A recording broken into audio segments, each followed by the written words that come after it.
Welcome back to the Backslider Diaries, the podcast for the faithful, the frustrated, and everyone caught somewhere between a pulpit and a therapist's couch. I'm T. I'm Jay, and we welcome you back to this episode. Thank you guys so much for being here with us as we delve into all things confusing and church-based. We do want to take a moment and pause and thank you all so much for the amazing support and the encouraging comments and feedback that you guys have shared with us. We're new to this, and the comments just mean so much. It's not easy to sort of unpack your life over a microphone and look at things that have caused a lot of feelings and trauma, honestly. But we're happy to be on this journey with you, and we're so grateful that you allow us to be here as you are on your own journeys. But we just encourage you, if you have stories to share, if you have suggestions or thoughts or feelings that come up, please help us build a community. The end goal that we're here for is to really build a community where it's safe to talk about all of these things and we can express our feelings and thoughts and experiences without fear of judgment. And send us your thoughts. We'd love to hear from you. Also, we would ask you, if you do enjoy the podcast and you find value from it, the best thing you can do for us is please like, share, and subscribe. As you all probably know, that helps let the algorithm know that good things are happening on this channel.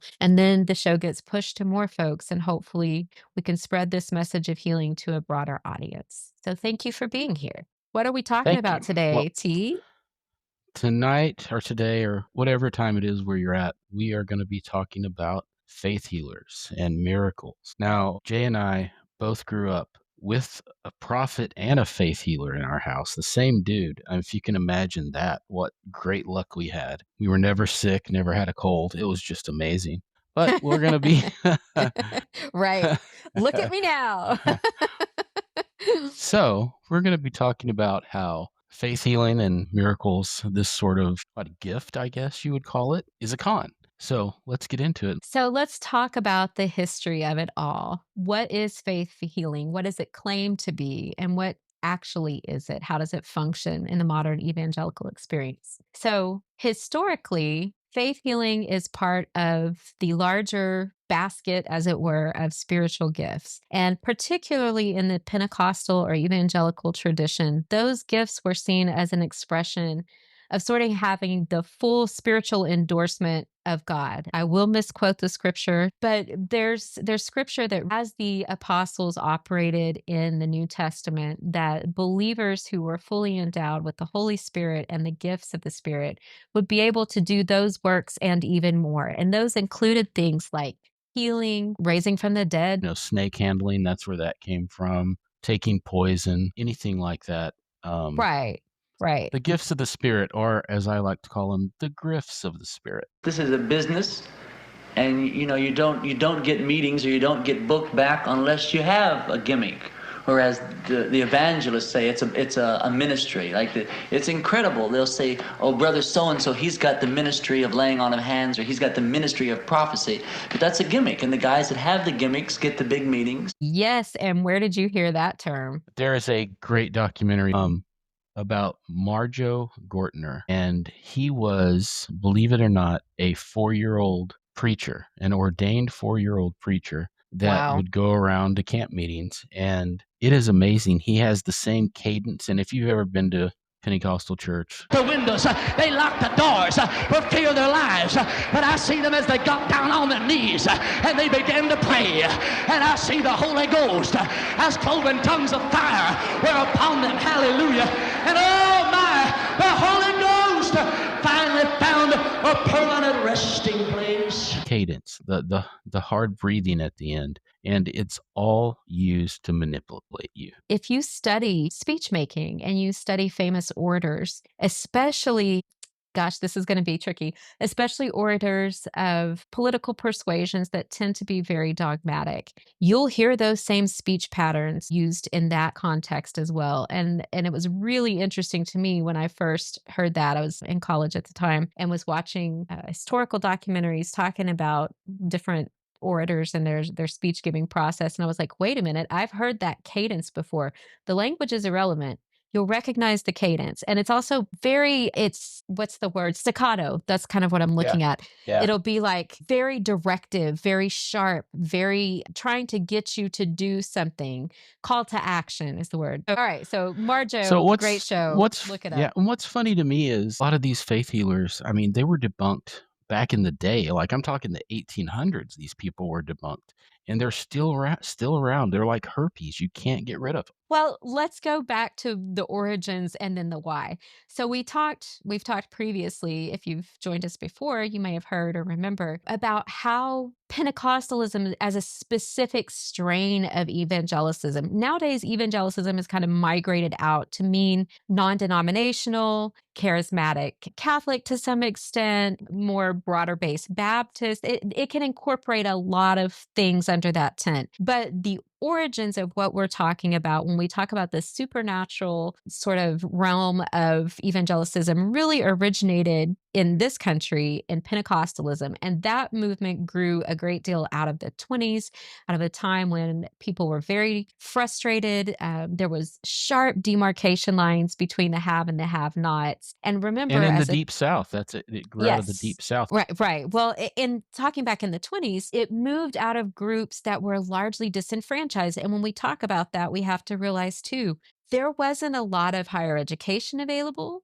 Number one. Number two, people didn't have a lot of entertainment options. So, revivals and faith healers and things like that, those were events in your city to go see. But number three, we're talking about people who didn't necessarily have access to medical care. If you're living on a farm in the middle of Kansas and little Susie cuts off her toe, it's going to work out a lot better for you to have access to divine healer or prayer than, to do what? Go Oh, get her on a horse and ride to the nearest but I emergency but I feel room? like playing the bump bump bump bump bump sound because if little Susie cut off her toe, a faith healer wouldn't even have her on stage. They would vet those people out because they know that's not going to happen. But let's go back to the true currency at play here, right? It reminds me so much if you ever study process addiction and talking about gambling and you want to know, okay, why do people gamble when it's so well documented how often they lose? And what we found in the study of addiction and process addiction is the most effective reinforcement, which the concept of reinforcement is you do a thing and you get a reward for that thing. And so that reinforces the behavior to continue happening, right? So when we look at addiction studies and we look at process addiction and gambling in particular to find out why people keep doing something that has such a high failure rate or such a low predictable rate of return, what we found is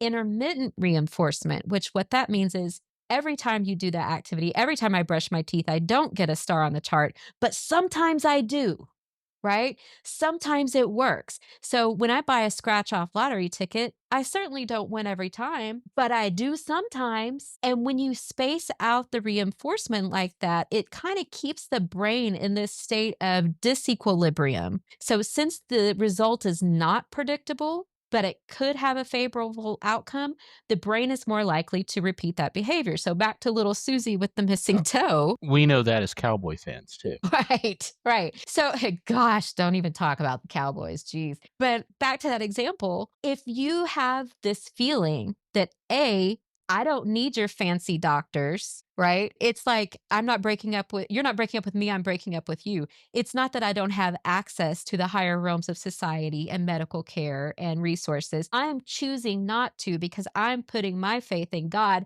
Because guess what? I can ask God myself. I don't have to go through the doctor. I don't have to feel ashamed of my poverty. I don't have to feel aware of my lack of education.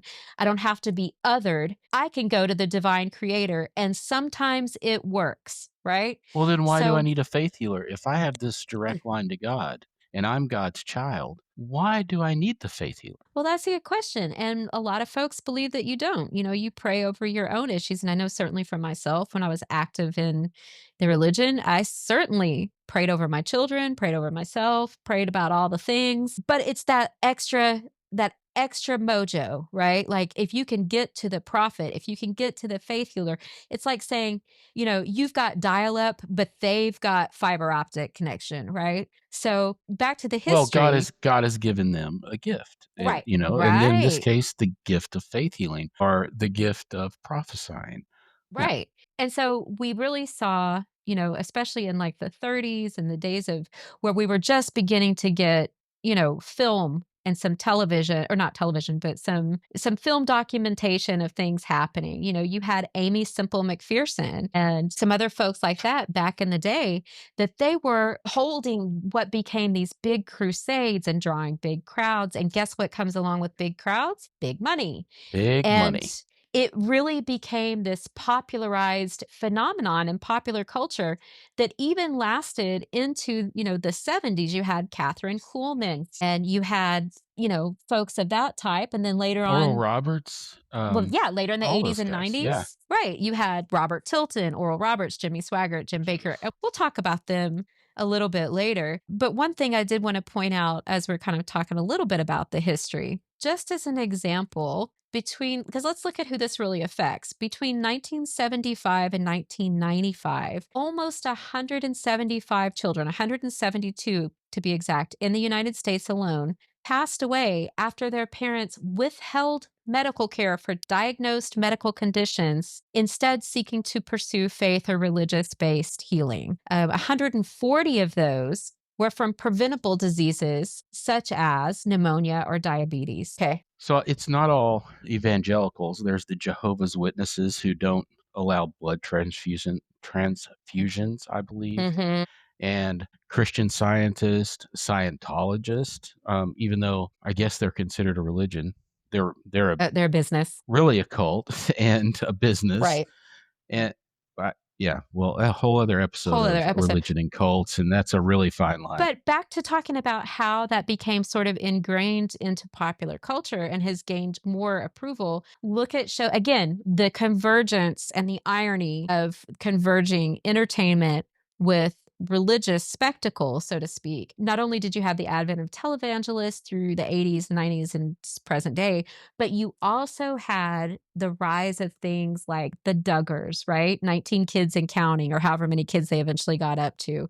Now you have trad wives and making content on TikTok and YouTube and all the things. And a big part of that is the Quiverful movement, which says you should have as many children as God gives you. And to really do it right, you should have those children in a home birth with no medical intervention. Many people even going to the extent of no prenatal care for mother or baby, and that those children should not be vaccinated because ideally they will be homeschooled. So all of that together in popular culture has really kind of continued to push sort of this element that you don't need doctors, you don't need immunizations, that's all kind of out there, but you really don't need it. You can swallow some beef tallow Well, and rub some dirt in it and you're it's good.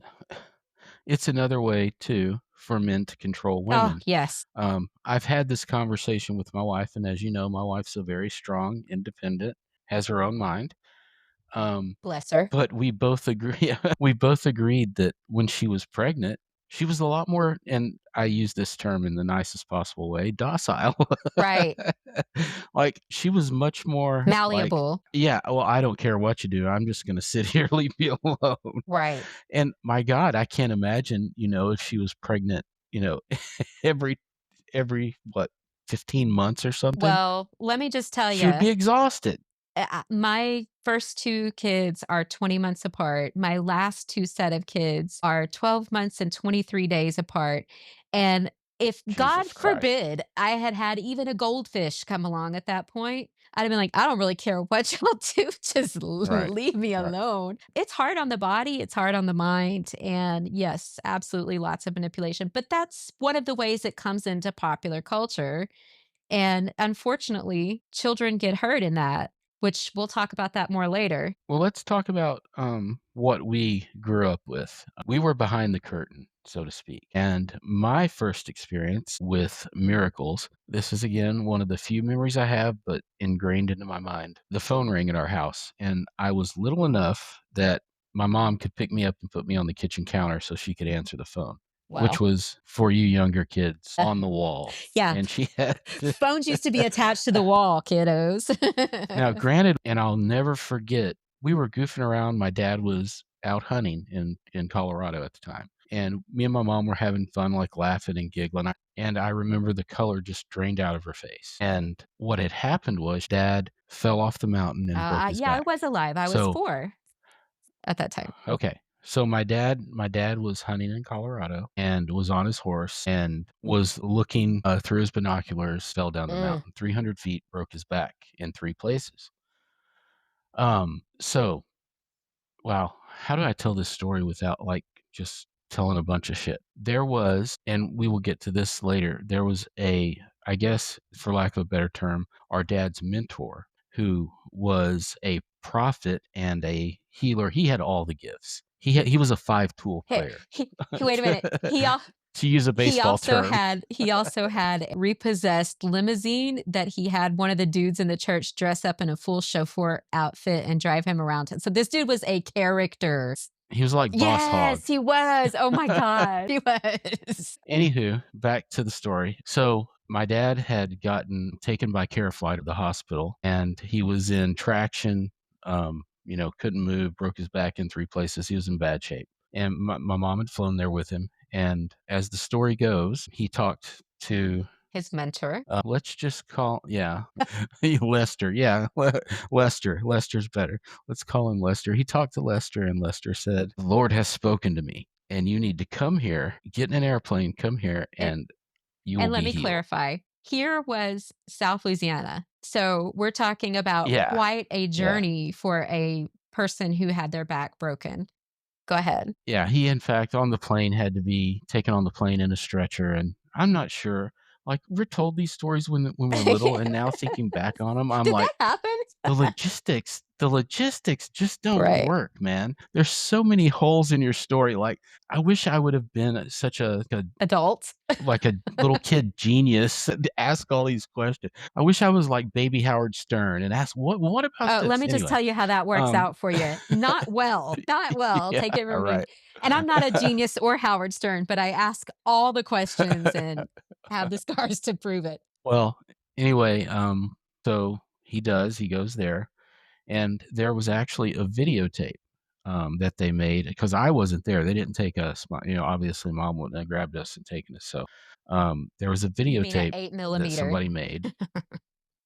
Was it Yeah, 8 I was on a millimeter? reel to Okay, reel. I remember whatever. watching it. Yeah, yeah. And dad's on a stretcher in front of the church. Pentecostal church. Everybody's fucking going crazy. He comes up. He lays hands on him. Dad gets up, walks around, touches his toes. It's a miracle. hmm Game over. And the church went I mean, the nuts. place went insane, like insane. So that's been the story our whole life. And the after effects. But that's not the end of the story. Hold on. Let me do my Paul Harvey. And now for the rest of the story. Shall I do the rest of the story? Or do you want to? You go Yeah, first. you go ahead. Well, our whole life, Yeah, bear in mind, at this point in time, since I that was point, 4 and T was somewhere between mhm, 8 and 9. So we're talking since we were in like preschool to 4th grade level. Go ahead. the rest of our life, my dad's had back trouble. He was addicted to opiates. Something was always wrong with his back or his neck. It's hard to say like what's real and what's not real. So we just kind of, in my opinion, when you can't really decipher, just lay out the facts and let's see what the facts have to say for themselves. And then where the facts don't cover it, then you have to kind of leave room for what else could it be. And I just know from experience, when I had my 3rd baby, I'm trying to think. I think it was my 3rd. They all run together, but I think it was the 3rd baby. So I'd gone into labor and I had 24 hours of induced labor with no pain relief or anything like that. And he had a very complicated situation. My 3rd child was born with Down syndrome. He had a congenital heart defect, and that caused a lot of issues that we didn't necessarily know were going to complicate the actual birth itself. So I wound up having an emergency C-section. And because I was shaking so badly after the C-section, I was kind of in shock. I couldn't hold the baby, and he had to be rushed straight away to the NICU to make sure his heart and everything was functioning and give him the support he needed. So I had yet to see my baby, and I recovered to the point I wasn't shaking, and they were wheeling me on the stretcher, the gurney, whatever, to my room. And I said, I'd like to go see my baby. And they were like, well, it's kind of our policy that until the epidural wears off and until you're able to walk, we can't let you be in contact with the baby. And I had just had a C-section after 24 hours of labor, and I pulled myself up off the gurney and willed myself to walk. And I turned around and looked at him and I said, I can walk. Take me to my baby.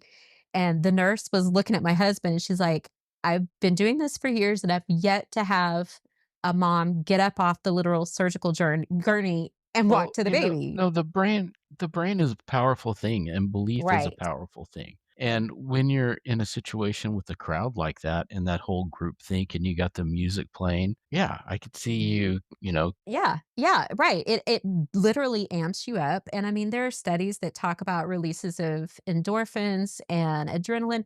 And for that matter, look at players, like look at athletes who sit there and they have traumatic injuries like fractures or, Jack Youngblood played it with a broken right, leg. right. And they And literally play through the but pain and, that those endorphins and the adrenaline and the crowd response, all the psychology of it, all of those things factor in. after So that, so after the miracle, as it were, our father's life became really centered around pain, around back pain, neck pain, chronic headaches, the subsequent leg, hip, and knee replacements that had to take place due to, misaligned back issues. I think he just completed his most recent surgery at almost 80 years of age. And I think, gosh, how many has he had, T? I don't Over even 10? I mean, I don't know. I know that I spent a lot of time Yeah. in the hospital. Yeah. Oh, and they give me the heebie-jeebies to this Same, day. same. It must have been at least 10 surgeries. It's gotta be more. There were neck fusions, back fusions, just all kinds of things you can imagine. I've been called to the hospital by the doctors telling me that you better get here, your dad's about to die Right, if you wanna see him. right. And Good then times. starting from when I was 4, so at the same time, clearly, the opioids became part of our family. And I personally cannot remember a single memory of my life or childhood without opioid addiction playing a factor. I don't have a lot of childhood memories cuz trauma's a beast, but the ones that I do have, they all function around either limitations due to back pain or problems due to addiction. And, just in full disclosure, Well, and how much of that back pain was, chicken and egg. I need the pills, so Yeah. yeah. And so, to that end, and we're not telling tales out of school in this part on, our father. To his credit, he has admitted and accepted the fact that he had, and some might say has, still an ongoing addiction issue with opioids. And, look, let's call it like it is. When you have We're just giving his testimony, okay? right, right. When you have a real health issue, literally becomes a cycle. I mean, in the truest sense, because now you have this pain, you want the pain to go away. And look, if you've ever had chronic back pain, it can really mess with you. I think, we all have our experience with chronic pain. And day after day, moment after moment, it just gets to the point where you just want it to stop. And so, then the more you take, the more you need. And it becomes this real self perpetuating cycle. So, we're not trying to throw shade or blame to anybody for that perspective. But as an adult, especially as a parent, and more specifically, as someone working in ministry and trying to stand up before people as an example of how to live life, if you have an addiction or you're caught in that situation and you're confronted with it and you have the intervention moments, you go handle it. There's no shame in addiction, but there's absolutely a responsibility to handle your business. And, here I sit at this big age. And again, it's still a moment of pain because when I look back at moments in our life, the big red letter moments, the times when you wanted to be able to reach out and call to a dad or a parent to help you, the drugs are always a factor. And, for those of you that have lived with a parent or a loved one dealing with addiction of any kind, that's the case. Like they become the silent part of the family. And I think that for you and I, that was such an early point of questioning healing was, Yeah. okay, so you got healed, but it didn't quite take, or you got healed, but you were left with this pain because it's like, the thorn in Paul's side, the besetting sin, to draw a biblical analogy. Like there was lots of rationalizing around that and trying to make it make sense.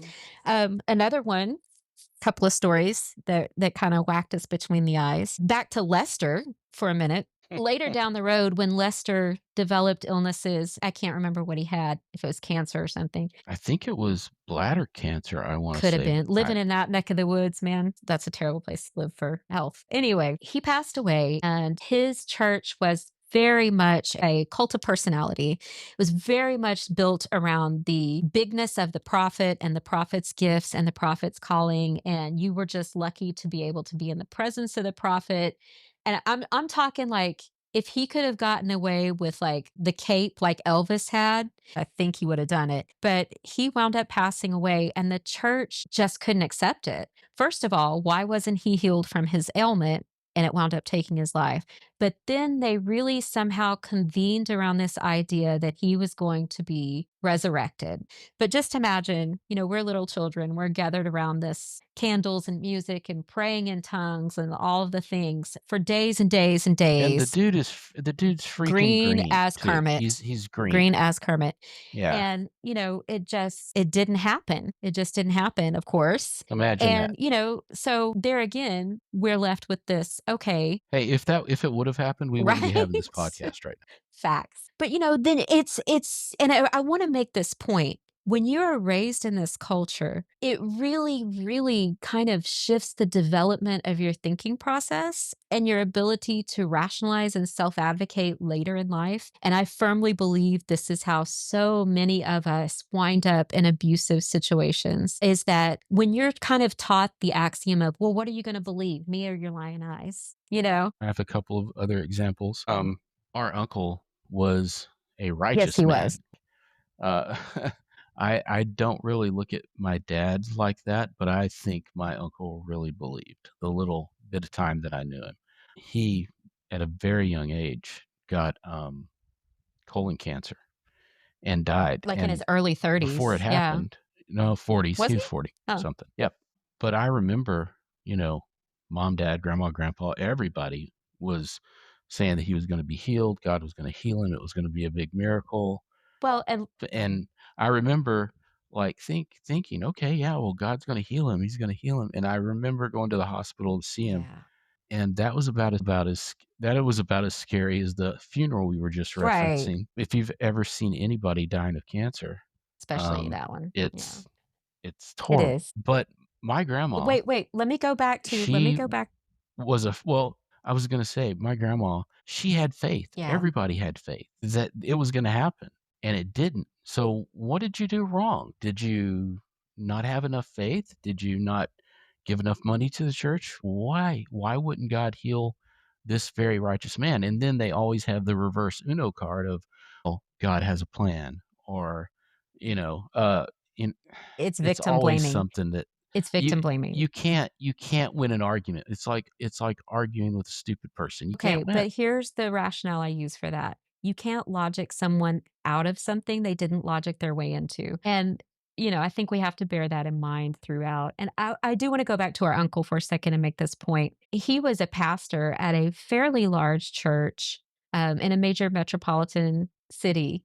And the church was doing very, very well. It was a, full fundamentalist Pentecostal church, but they were doing very And well. that's why Satan Right. attacked him There you right go. there. And he was just about to have a brand new baby, all of these things. And in full truth, if you want to talk about somebody who purely lives what they believe, he was one. Of course, we were children, we didn't know. Everybody has their ghosts in the closet, so to speak. But, in the main, he truly was a good guy.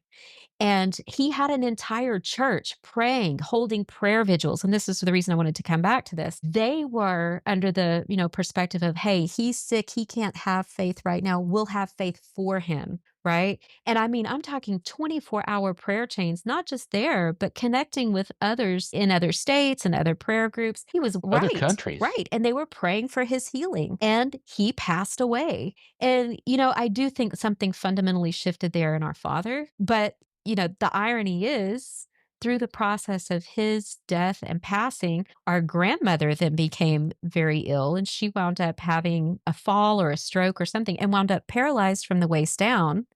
And so now she's going to our church in a wheelchair, and she became the next miracle focus. And I'm telling you, every evangelist, every preacher, every special singer that came through and saw that lady in the wheelchair in the back of the church had a special message. And that was that tonight was the night she was going to receive her healing. And my grandmother didn't appreciate that. I'm sure she, more than anyone, hoped very much to be healed. But I think she kind of made her peace with what was happening after a certain point, and to be pointed out and made almost fetishized in that sense as the object of the demonstration of the power of healing. You could see it in her eyes. She would just be like, again. And I mean, to the point where, And what do you well, do? Like, what do you do after believing it all that time and you've doubled down you've so lost a much? child You to it. can't now say, I mean, yeah, yeah.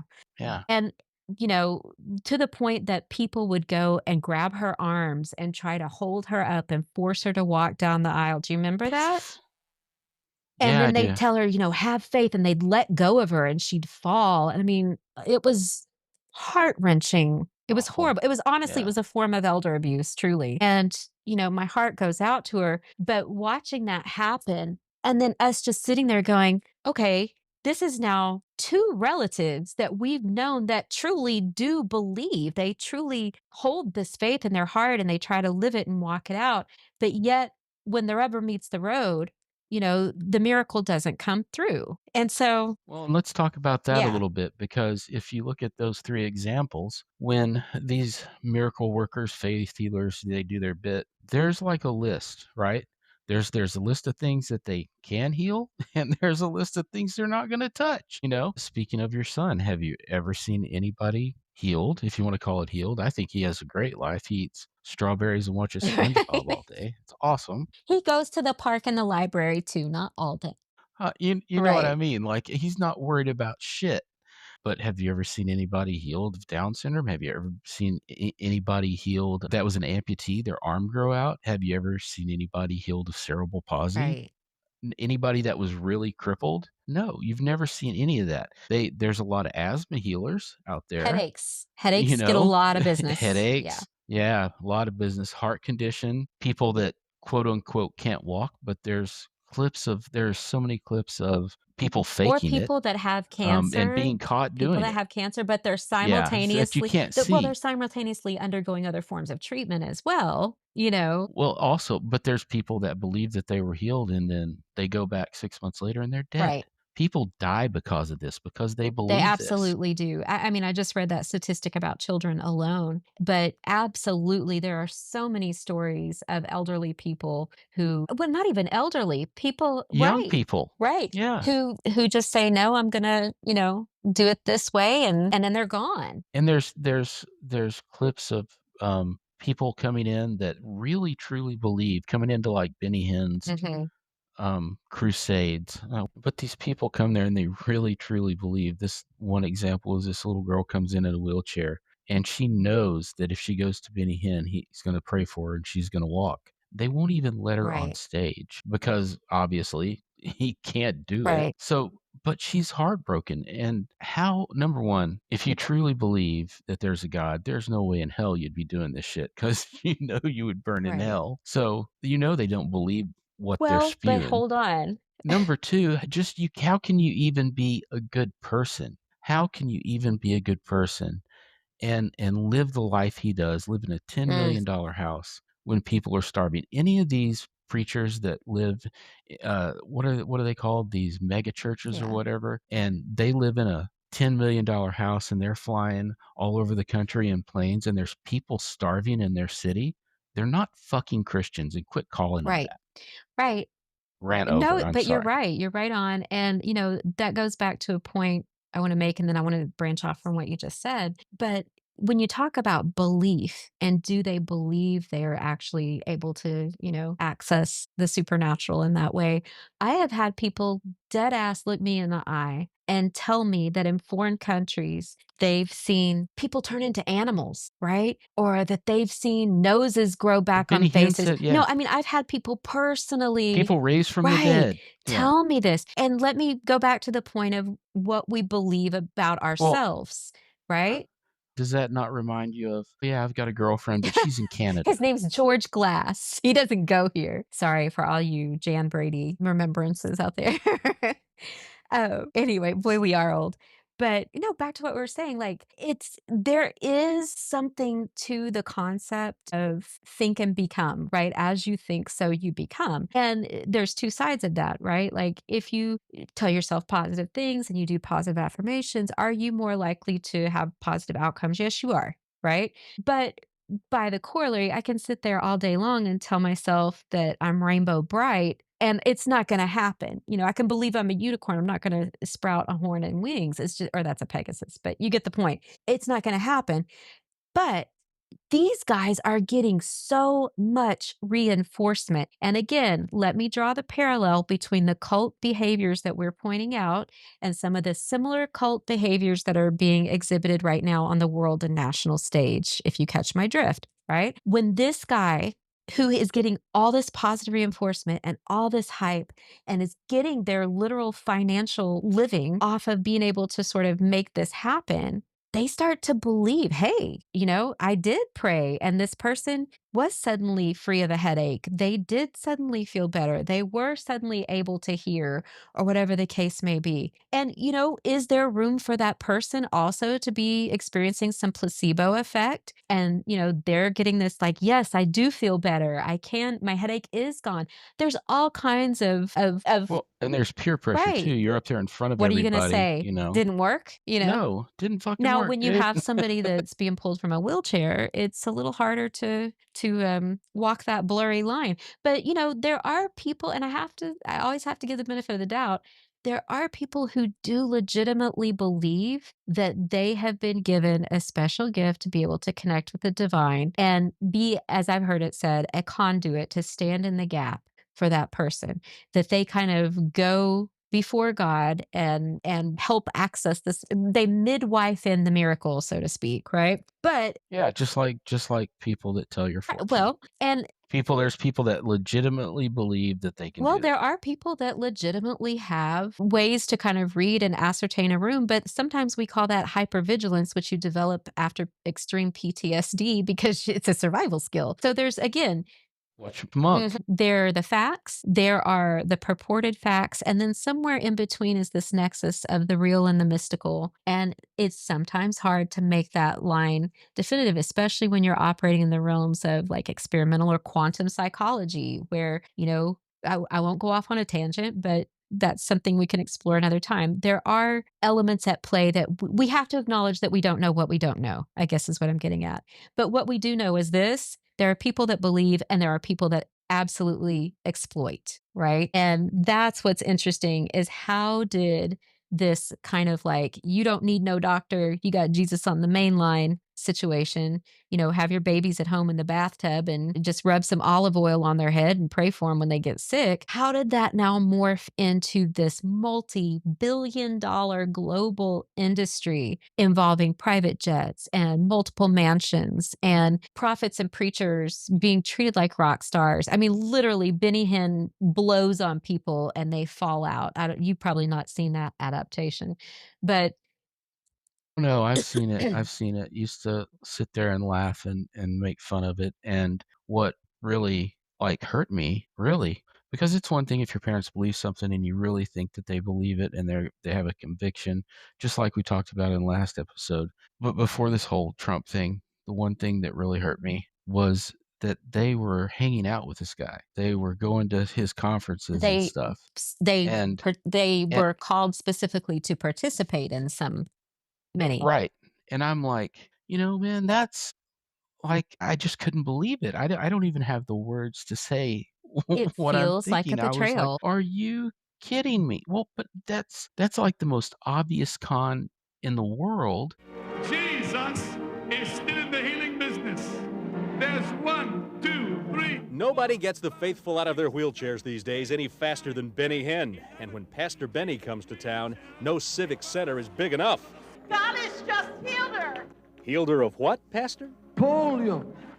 This woman who said she had polio and would never walk again, she and her friends say she just climbed out of her wheelchair and walked? It's a miracle. It's a miracle. It's unbelievable. Pastor Benny knows it's great TV, but does he care if these healings are genuine? Anybody could make up anything. Someday somebody's going to do that. And what are you going to say then? I don't know. I can't tell you now. It hasn't happened yet. Oh, yes, it has. Remember that woman supposedly cured of polio? Pastor Benny knows it made for a great episode of his TV show. He knows it probably helped squeeze even bigger donations from his flock. But there's something he doesn't know. That woman works for us. Woman doesn't have polio, never did. Then why did she say she had? We put her up there to see if he could tell her story was not true, to see if it would matter, to see if he would ever check. So, Benny, is it faith or is it fraud? You should be disgusted by We that. were so raised, and I think, there's different niche kind of experiences. There's some groups that fall under the umbrella of Pentecostalism that are a little more socially and culturally aware. There are others that, they believe in miracles, but they also absolutely want their people to go get medical care and, do all those things. There's different branches of the tree. But I think in our specific experience, right, like the 80s, the 90s, I'm sure probably the 70s too, before I was here. But in that time frame, Whatever. Yeah, keep wishing. okay, not all the 70s, but whatever. Anyway, in the deep kind of hexes, South Louisiana, Alabama, Mississippi, Georgia of it all, right? Like that specific experience was really, really very much focused on not being of the world and not only not watching Yeah. TV. We're in the world, not of the world. Right. And not only not watching TV or listening to secular music, but first of all, any pastor that used television, the devil's third eye, oh my God, that would have been unthinkable. But second of all, for them to be in my mother didn't even have a wedding ring. Okay. My parents didn't have wedding rings because they believed you shouldn't wear jewelry. There were people who taught it so stringent that a woman couldn't wear a red dress to church, that you couldn't even wear shiny hairpins in your hair. You had to wear bobby pins that matched the color of your hair. Like there were people, you couldn't braid your hair because there's a scripture against braiding your hair with gold and silver. Like there was so a tradition that really saw sort of austerity as a type of separation from the world and a statement about not needing, you don't lay your treasures up on this earth, but you lay them up on the other side, right? And it's so much of that folklore and mythology and ideology and identity. So when we're talking about people who really brought us up in that way, that there was an honor in sort of humility, meaning living a humble life, not necessarily being a humble person. And then to have that flipped on its head with take away whether it's fake or real. And let's just look at the spectacle of it and the ego of it and the gold jewelry. The whole prosperity gospel thing. Yeah, no, exactly. That would have been such a hard stop for people like our parents from the way that they demonstrated it to us. And then it was just suddenly like, okay, no, you couldn't go to your friend's birthday party because her parents let her wear pants, but we're going to go now be on a TV show where we're getting makeup put on us. And, which by the way, shout out to drag queens because they got nothing on the amount of makeup that male televangelists pile on. So yeah, that one. Yeah, I see some of my dad's pictures. That online. one always just makes me giggle when they want to talk about the whatever. It's another subject for another. But back to that idea, seeing them, it feels like selling out. That's what it is. That's what it is. Yeah, it is. It is totally. It's seeing your out. favorite band that only plays on principle. The dive bar. It's Nirvana originally saying like, no, we don't want our tickets to be more than $10 a show, and then signing with Ticketmaster or something. Like it feels like a sellout in the biggest degree. Would you say? Exactly, that's what it is. But also, it's not just a sellout for the money, but it's a sellout with somebody who, I don't even have an analogy to put it. It's so fake and so obviously fake. Why would you want to tie your wagon to that? if what you're purporting to uphold is real and true. This is a business. He's been busted on several TV shows, and it's calling out his fake prophecies, his fake Well, if you healings. believe in the value Even if yeah, if you go ahead. believe in the value of what you're supposedly bringing to the table, I guess an analogy would kind of be in like you're opening a five-star restaurant in the lobby of a McDonald's, you know? And it's like, why are you conflating this what you say is more rare than pure gold and is better than diamonds and rubies and all of these things about what profiteth a man if he has the whole world but loses his soul. I mean, there's just so much in there. There's the story of the rich young ruler that came before Jesus and said, "What must I do to be saved?" And he's like, "Well, sell everything you have and leave your family and follow me." And he's like, "Well, hang on, is there another way?" And he's literally was like, "Nope, that's the way." And I've heard that taught from such a position of morality that to see that morality go, it'd be like your parents getting a divorce so your mom could marry a gold dig or, a rich man. Like it really does feel like that.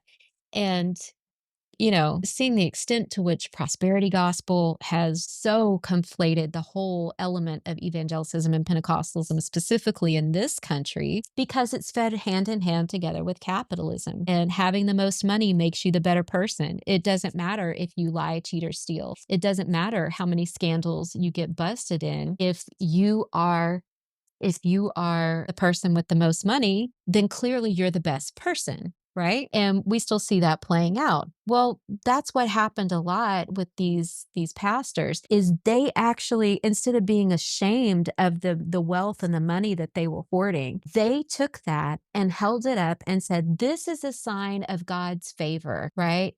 I have this much money because I am favored of God because I am so clearly doing God's will and just acing the test. Well, I do, last episode you said fight fire with fire and quoting the Bible. And so I'm going to quote the Bible in this case. And Matthew 6:24 says, "You cannot serve both God and money." And I don't know where else they could go from there. Right. Well, but this is the workaround because remember, truth is whatever fits the narrative at the moment. And the narrative that's created is that money is a sign that God is blessing you. It's a sign that you are highly blessed and favored of the Lord. And I attended churches, well up until 2014. So, I mean, I was heavily involved in this to the extent that my former husband tithed to the point that we were in financial duress. He gave to the point that I didn't have money for my own children because of what we're about to get into, which became this thing of not only does the money and the wealth and the jets and everything mean that this prophet is highly favored by God, but if you want your voice to be heard, if you want to be highly favored by God, ergo have the main line to get your needs met, then you have to prove yourself. And the way you prove yourself is through having faith. Is that And right? how you show your faith is by sowing a seed of faith. And that seed is all, let me tell you something. If you ever hear a preacher talk about seed, run because they're coming for your money every single time. Are you women? That's a different episode. But no, that's the idea is that if you sow a seed of faith, God, and good Lord, I've been in so many services where they literally say, "Who will sow a seed of $100 right now? Raise your hand. Stand up." Well, it's either that sermon or Revelations, you're going to hell in the end times, which is another episode. And hey, if you're out there worried about the end times, I've been worried about it since 19. But we'll get to that one. But no, seriously. So what happens is not only that, but you'll have this very emotional, honestly manipulative sermon that the whole sermon is really talking about people. You have a need, you're broken down, your marriage is falling apart, your children aren't speaking to you, you've lost your job and you don't know what you're going to do. No, seriously, Jesus, it's a country but music but song. the fact is there are people who are desperate and they are in those situations and they've tried everything else. Churches are oftentimes very full of people who have tried everything else. Either they're born into it and that's all they know, or they're in a point of desperation or pain in their life. And, these people are legitimately seeking something because they're in pain. And what's held up as the panacea is this whole buildup in the sermon, only God can help you. This is what you need. Here's examples of where God has helped other people in these situations. And it's all of this kind of pitch to pull you into this moment of purchase where the statement is made, we're not only going to pray right now, I want you to step out in faith. And if you have a need that we've talked about here tonight, and you're going to come to the altar and get prayer for that, I want you to take a seat. I don't care how big or small. It's between you and the Lord. And you just come up here and you put this in the offering box and let me join together with you in prayer because I know your need will be met. Right?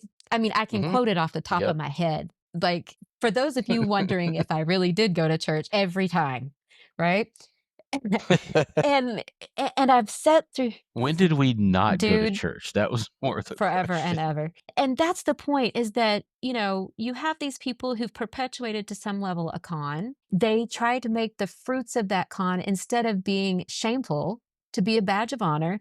And then they prey on the poor, the sick, the disabled, people who are going through mental health issues, people who are going through divorces and, relationship breakups. Again, if you read the Bible and you believe it, as you do unto the least of my little ones, you do unto me. How can you do that if you truly If you believe truly it? believe that, you would be selling, as Jesus said in his words, sell all that you have, give it to the poor, and follow me.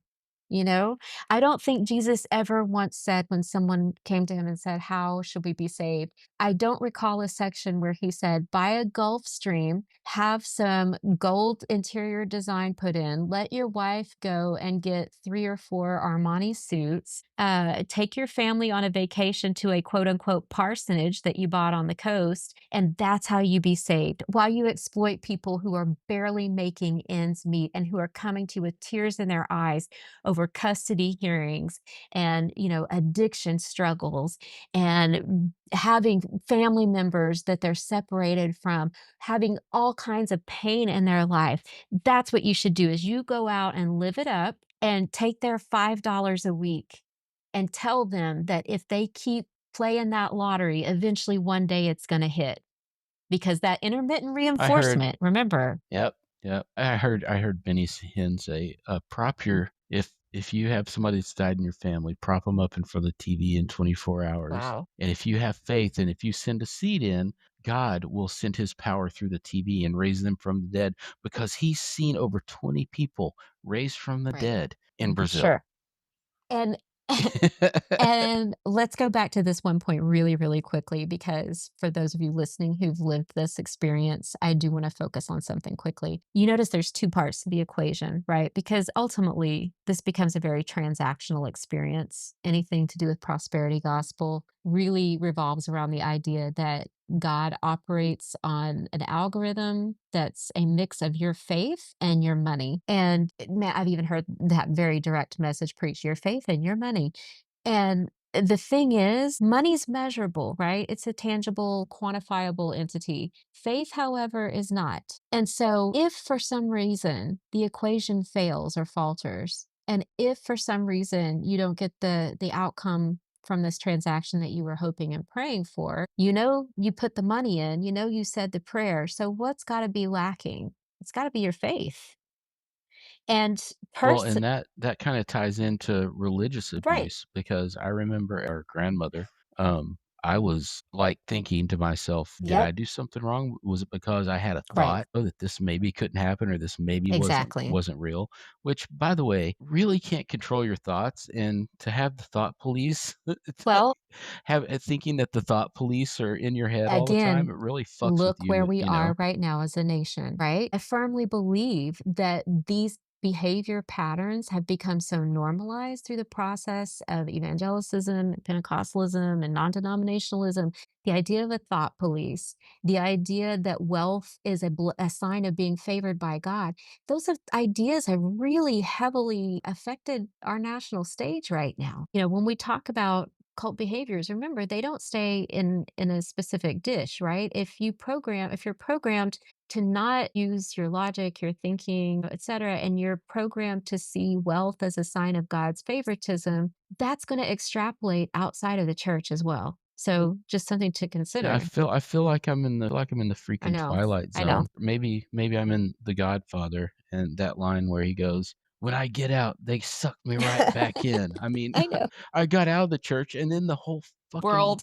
world turns into the I know. church, you know? I'm like, "Man, I can't escape No, I know. this." I was scrolling shorts on YouTube the other day, and one of the popular songs happens to be a Christian song. And whether the content creators know that it is or isn't, it's very triggering to me just to stumble across it over and over again. And it makes me want to scream at these teenagers on the videos and be like, "You're kids. Go put on some pop music. Like, go put on some good grunge from back in the day. Put on some hip hop, something." But like, it's a weird place when it comes into the popular world. But I do want to say, if this has ever happened to you, let us just affirm it's not your fault. If anybody's ever told you that a miracle didn't happen in your life or that something didn't happen because of a lack of You didn't have belief, enough faith. right, Yeah, or that you weren't praying hard that's enough, that's bullshit. abuse and manipulation. And I just encourage you, find therapy. We will always advocate for therapy. Find some other good resources, find somebody you can talk to and really process that out of your system because there's a lot of shame that we carry coming up from this tradition. I had my famous quote of every episode. I had a therapist once tell me, shame and guilt are not productive emotions. Beyond the point of recognizing if you've harmed someone else, there's no benefit in ruminating in shame and guilt. It won't get you anywhere. So, And religious abuse is a thing. I found this out several years ago. I'm not gonna say how. I don't want to. It's embarrassing. Anyway. Anyway, I found out several years ago that religious abuse is actually a thing. yes. There's a few places out there, the Reclamation Collective and Tears of Eden, Nice. but don't feel like you're alone. And like I've always kind of wondered what was wrong with me. Like I was born in the 70s. I think we all got spanked back then. I don't at the time, I didn't really think that, it was child abuse. I thought it was just spare the rod, spoil the child. That's what you did. Now looking back on it, it's child abuse, but there was also the religious abuse. For example, you wouldn't think to take your kid and sit him in front of American Psycho at 3 years old and just have him watch that over and over and think that's how the world is. But people take their 3-year-old kids and sit them on a church pew and get told the story of Revelations, which is freaking And not only terrifying. that, for me, it was somebody Um, had to die because you were so bad. yeah, yeah. Well, I mean, I always looked at that story and I was like, but like it was only 3 days, man. I mean, you know what I It's a mean? weekend. Like, Stop. sorry.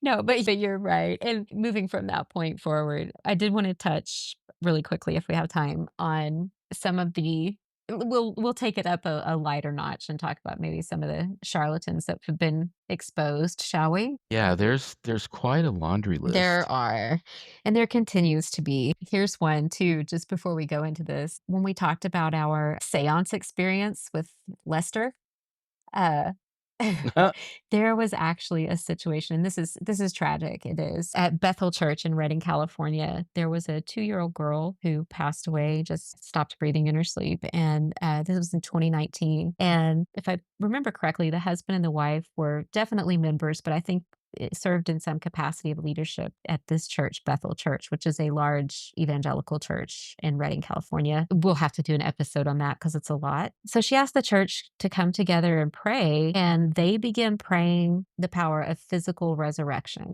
So this became a huge deal. They actually had like online streaming of it. There was multiple Christian influencers that were joining in. They were having 24-hour round the clock prayer and praying for this little girl to be resurrected from being passed away.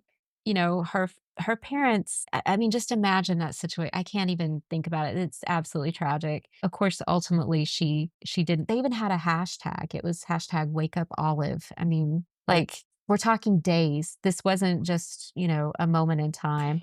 And eventually they wound up I hope she didn't have siblings. I'm not sure, but eventually they did wind up laying her to rest and had a memorial for her. But just I make that point to say, like, sometimes it's easy to think, oh, well, that happened in the 70s or the 80s, and like, we've evolved so much past that.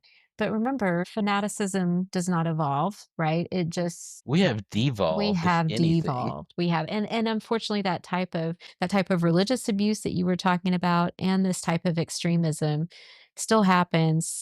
Exorcisms are happening till children.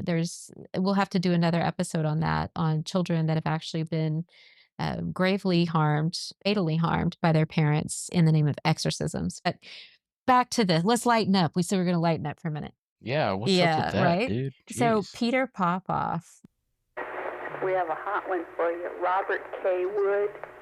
He's got a Would you chest sit down for condition just a that needs moment? surgery. Faith healer Peter Popoff claims miracle powers to cure, but in reality, his source of inspiration is a hidden receiver in his ear, in which his wife transmits names and ailments of audience members, making him appear to have psychic powers.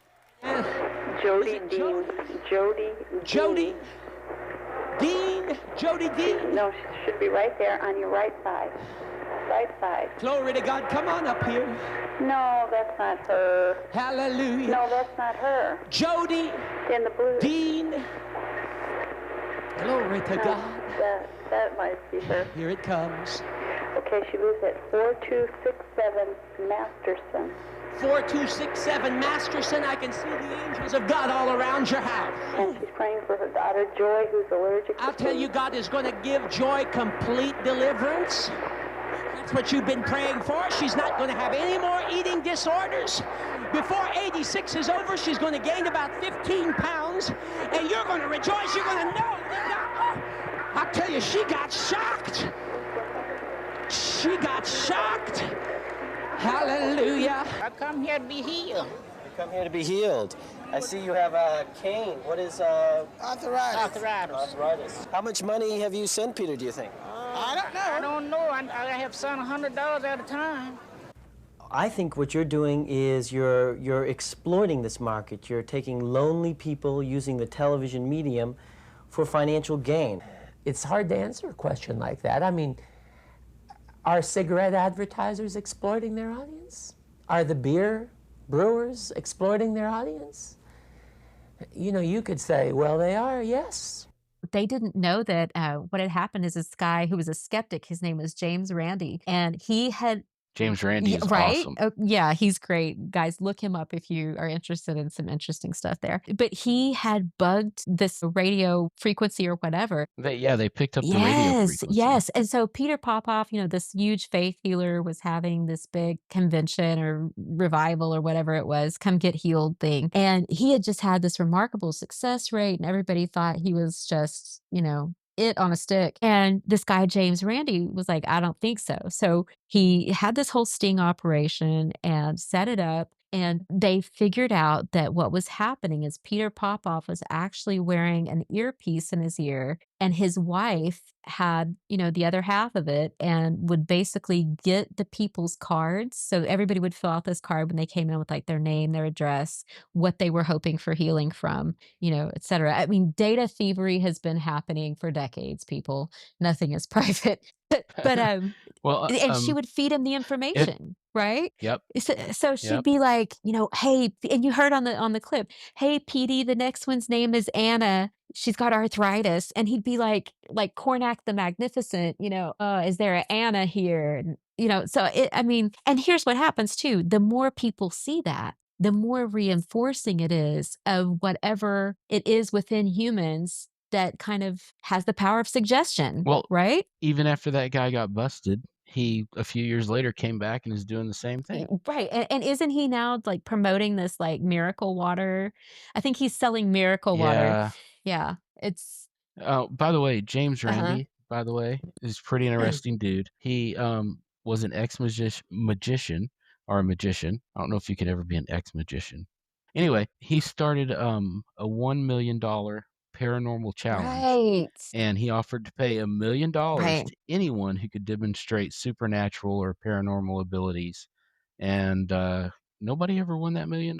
I know, dude. Like, I hope he had good interest rate on it wherever he kept it. I don't know. I do think I am a little bit psychic, but we'll get into that another time. So here's another one really quickly. So Robert Tilton had the whole word of faith.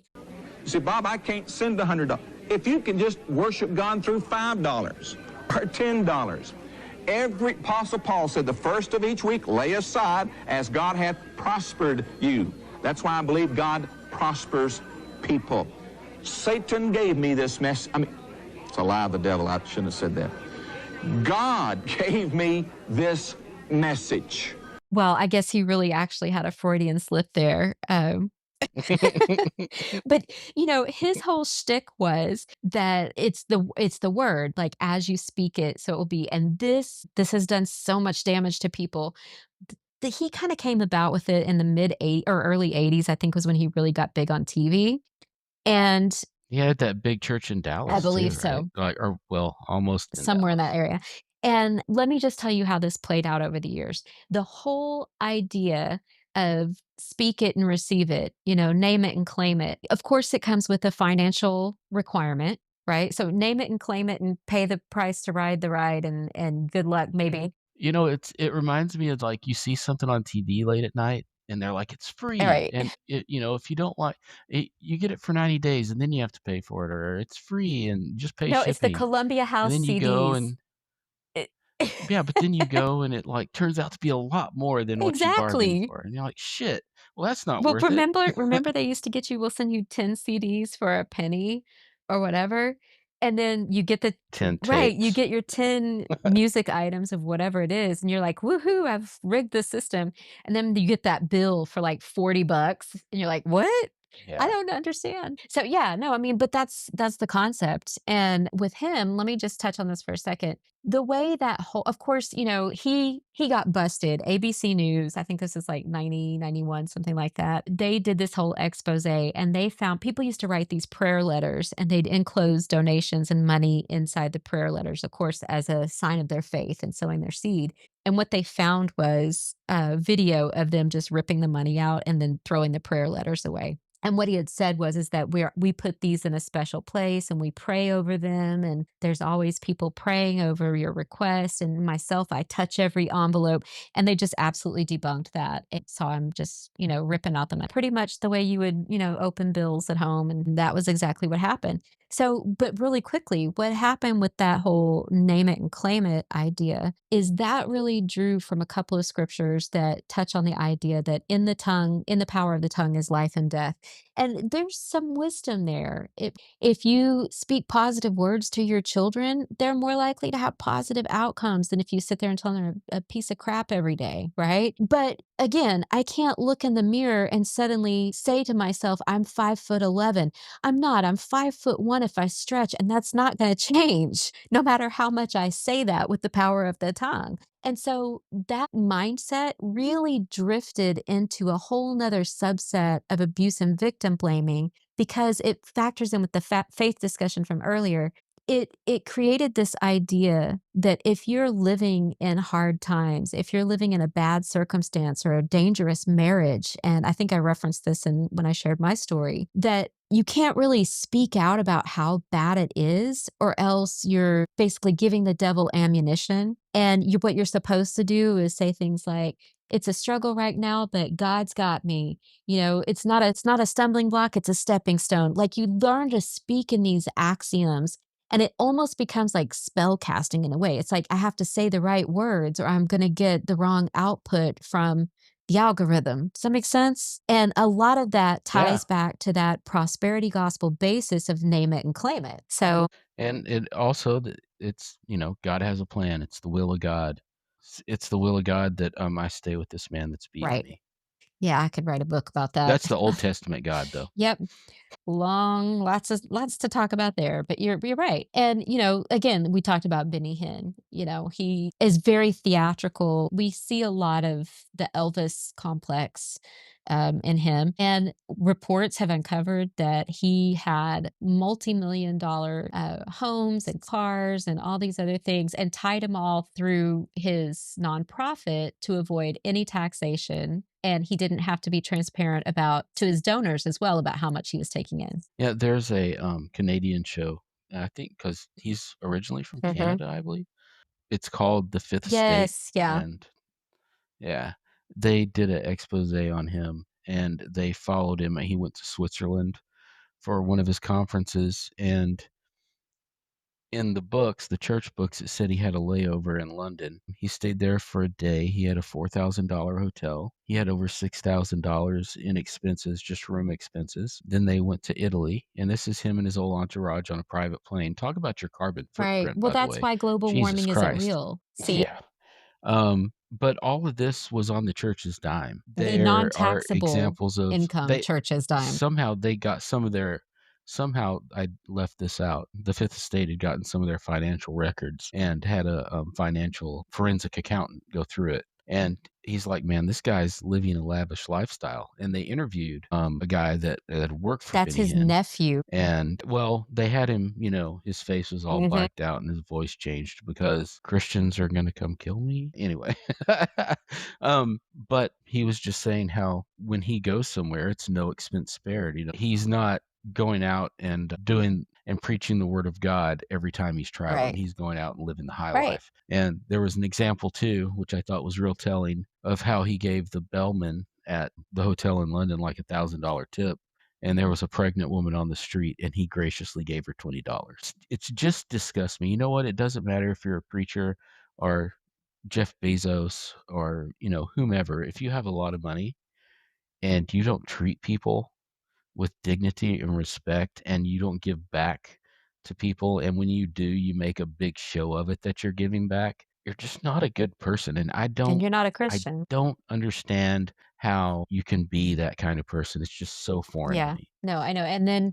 But then go to church every Sunday and clap yourself on the back for being Well, how can you do that? I mean, church is so cringy and the music is so bad anyway. Like, I was thinking about that today. Like, even if I was into this grift and had followed down that path and I was doing that now, I couldn't do it, man. I couldn't go to fucking church. I just hated it so much. I hated the music.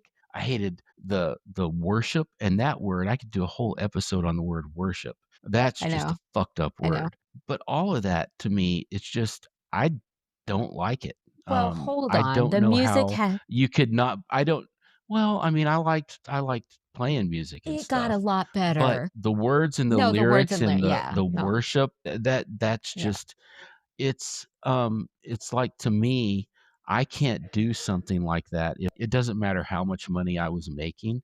I can't do it unless I'm 100% into it for something like Well, that. And I don't understand how you could be such a hypocrite and such a slave to money that you could fake that, could do that. I don't get it. well, that's where the pain point is, right? Because there's this book, you see, that supposedly has a lot of stories about how to do the right thing, and none of them are that, right? So, don't worry. Yeah, the book, the grand book that, what if in like 500 years somebody finds Harry Potter and Right?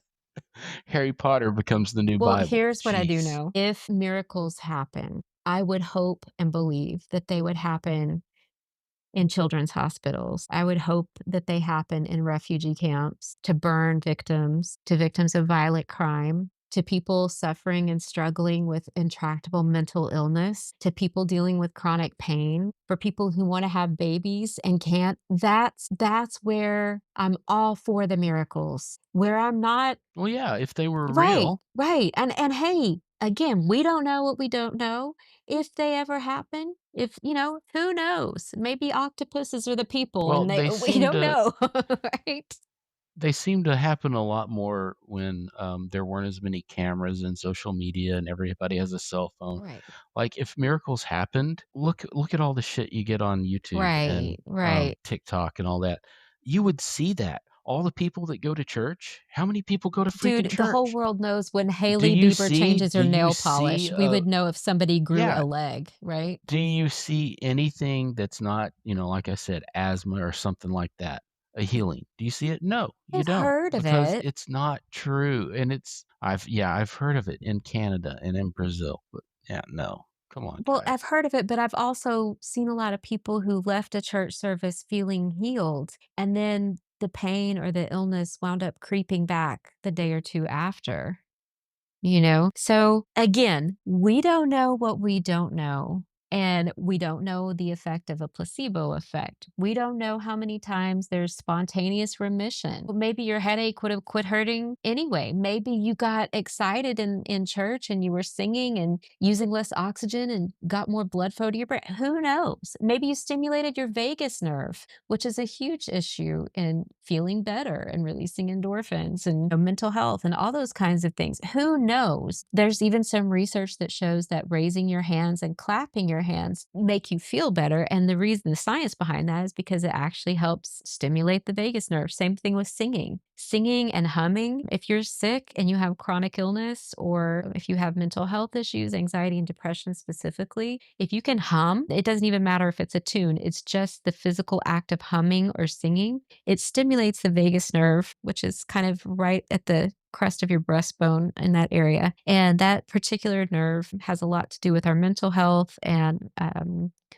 immune system and well-being. So that's for free. Who knows? Maybe it's the things like that that happen in church services where there's a lot of emotional buildup and singing and, all that goes into it. Maybe that contributes to something that happens in the body. We don't know. But what we do know is there's a lot of sick people out there and a lot of hurting people out there who shouldn't be conned into believing that if they just put $100 in the bank account of some shiny preacher, that they're going to get their miracle. And that if they didn't, it's because their faith was a problem and they were deemed lacking. Because that's just victim blaming and shaming. And there's nothing good in that. And the fact that in like this all powerful big God who created the universe, who is all knowing and all that, would put so much emphasis on money.